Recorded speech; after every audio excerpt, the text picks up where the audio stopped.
তেখেতে হৈছে বংগকন্যা মমিতা মিত্ৰ, যাৰ জনপ্ৰিয়তাই এতিয়া অসমৰ চুকে কোণে প্ৰায়ভাগ অঞ্চলতে আধিপত্যতা বিস্তাৰ কৰিছে। গোটেই বন্ধুসকল জানিব মন নাজানে অসমত বৰ্তমান সময়ত জনপ্ৰিয়তা শীৰ্ষত থকা গায়ক বা গায়িকাগৰাকী কোন হ'ব পাৰে। আহক মই মোৰ ভিডিঅ'টোৰ মাজেৰে আৰম্ভণি কৰিম। বন্ধুসকল অসমীয়া হিয়া আমঠু জুবিন দা। জুবিন দাৰ জনপ্ৰিয়তা অসমত কোনো গুণে কম নহয়। অকল অসমকেই নহয় সৰ্বভাৰততে তেখেতৰ কম বেছি পৰিমাণে জনপ্ৰিয়তা আছে। হঠাৎ কিন্তু বংগকন্যা মমিতা মিত্ৰৰ হঠাৎ অসমত আবিৰ্ভাৱ, এইটো বেছি দিনৰ কথা নহয়। মমিতা মিত্ৰই অসমত অহা, গতিকে এনেকুৱা বিহুৰ বতৰত মমিতা মিত্ৰৰ জনপ্ৰিয়তা ইমানেই বৃদ্ধি হৈছে যে হয়তো জুবিন দাৰ পাছতে অসমত মমিতা মিত্ৰক স্থান দিব লাগিব।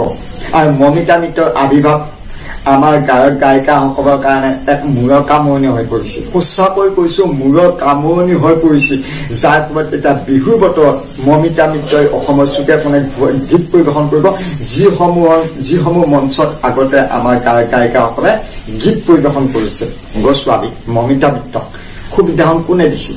আমি দিছো নেকি? আমি দিয়া নাই। আমাৰ গায়ক গায়িকাসকলে সেইখিনি সুবিধাকণ দিছে। হয়তো আমাৰ গায়ক গায়িকাসকলৰ ক'ৰবাত থকা ভুল কুটিৰ বাবে আজি বংগকন্যা মমিতা মিত্ৰই অসমত আহি পেলাই ইমান জনপ্ৰিয়তা লাভ কৰিছে। অসমৰ চুকে কোণে প্ৰায়ভাগ মঞ্চতেই মমিতা মিত্ৰই বিহুৰ বতৰত গীত পৰিৱেশন কৰিব, আৰু ক'ৰবাত ইতিমধ্যে গীত পৰিৱেশন কৰিছে। আৰু জুবিন দাৰ লগতো তেখেতে গীত পৰিৱেশন কৰিছে। হয়তো আৰু কোনোবা গায়ক গায়িকাৰ লগতো তেখেতে গীত পৰিৱেশন কৰিব। গতিকে আমাৰ গায়ক গায়িকাসকলে সেই তেওঁলোকৰ কোনকেইটা ভুলকুটিৰ বাবে এদিন বংগকন্যাই অসমত আহি ইমান আৱৰণৰ সৃষ্টি কৰিছে, সেই কথাখিনি যদি তেওঁলোকে বিশ্লেষণ কৰিব পাৰে বা নিজৰ ভুলকুটিসমূহ জুকিয়াই চাই যদি নিজৰ মাজত যদি সমালোচনা কৰিব পাৰে, তেনেকুৱা হয়তো অদূৰ ভৱিষ্যতে ইমানখিনি জনপ্ৰিয়তা লাভ নকৰিব মমিতা মিত্ৰই। আনকি প্ৰিয়ংকা ভৰালীয়ে হওক বা জুবলি বৰুৱাই হওক বা নীম আকাশে হওক, মন্টুমণিয়ে হওক, কিন্তু তেওঁলোকতকৈ মমিতা মিত্ৰ কিন্তু বহুত গুণে আগত আছে। সঁচাকৈ কৈছো বহুত গুণে আগত আছে। এতিয়া অসমত মমিতা মিত্ৰ হয়তো চিনি নোপোৱা দৰ্শক হয়তো বহু কমেই পাব। কিহৰ বাবে ইমানখিনি বাৰ জনপ্ৰিয়তা লাভ কৰিছে, আৰু কি কাৰণত আমাৰ কমিটিসমূহে বা কি কাৰণত আমাৰ বিহু কমিটিসমূহে মমিতা মিত্ৰক বিচাৰিছে বা আমাৰ দৰ্শকসকলে মমিতা মিত্ৰৰ কাৰণে আগ্ৰহেৰে বাট চাই আছে। ইয়াৰ কথা মই বিচাৰ বন্ধুসকল, মমিতা মিত্ৰ যিটো এজনী বংগকন্যা হয়, তাই প্ৰতিভা বহু গুণে বেছি আছে। প্ৰতিভাতকৈ তাই যিটো মানে ধৰ গীত পৰিৱেশনৰ যিটো মাধুৰ্যতা, যিটো সৌন্দৰ্য, যিটো হাঁহিৰ ৰং, মানে এই এনেকুৱা কিছুমান কাৰণতে হয়তো দৰ্শকক ধৰি ৰখা কেপাচিটি তাই বহু গুণে বেছি হয়। আৰু যাৰ ফলত দৰ্শক ৰাইজেও মমিতা মিত্ৰক আদৰি লৈছে, আৰু কমিটিসমূহেও মমিতা মিত্ৰক বিচাৰিছে এনেকুৱা বিহু প্ৰগ্ৰেমত। গতিকে আমাৰ গায়ক গায়িকাসকলৰ মমিতা মিত্ৰ কোনকেইটা গুণৰ কাৰণে তাই আজি অসমত ইমানখিনি স্থান লাভ কৰিছে, সেইবিলাক যদি বিশ্লেষণ কৰি উলিয়াব পাৰে, তেনেকুৱা অদূৰ ভৱিষ্যতে তেওঁলোকৰ স্থান কিন্তু কোনো গুণে কম নহয়।